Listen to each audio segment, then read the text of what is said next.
Hey Eagles, this is the watercolor demonstration that I'm going to show you today. So whenever you are setting up tables, you need one or two pieces of fancy paper. Each student needs one watercolor palette, one paintbrush, and then the tables are gonna share the water bowls. Your teacher, me, or the substitute will fill up the water bowl for you. You don't need to do that.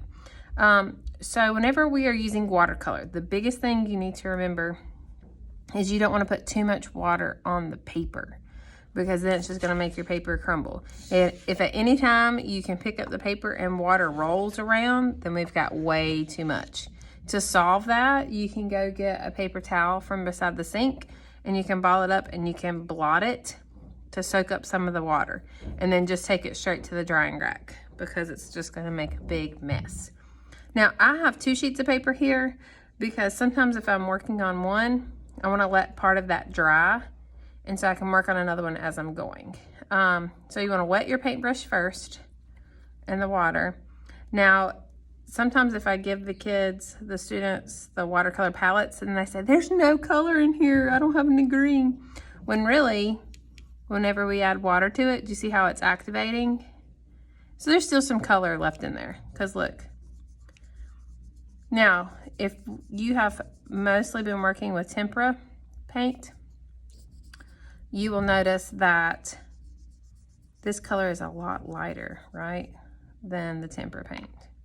It's not as bright. I shouldn't put that green up there and flip it over. So I'm gonna do, my example, I'm gonna do warm and cool.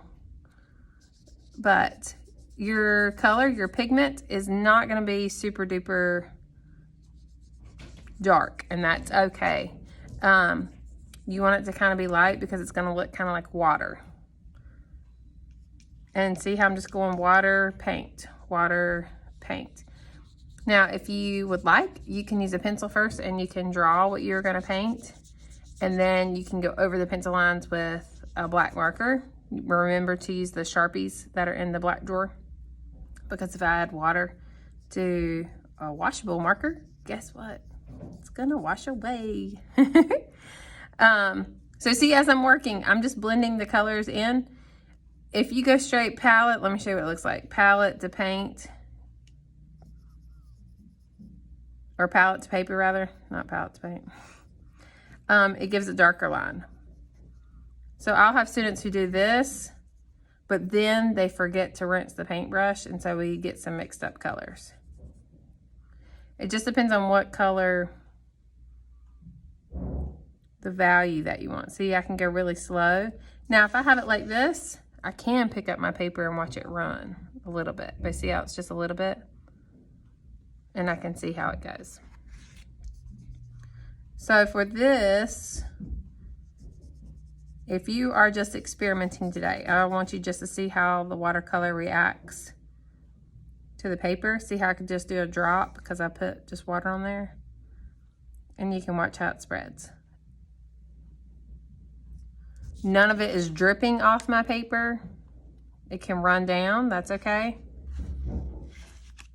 Now for cleanup, these papers will go to hand carry, go put them on the drying rack. Leave your paint palette open, because if I try to close this up and I carry it around, a lot of times there's water. You can see there's like water and paint mixed together.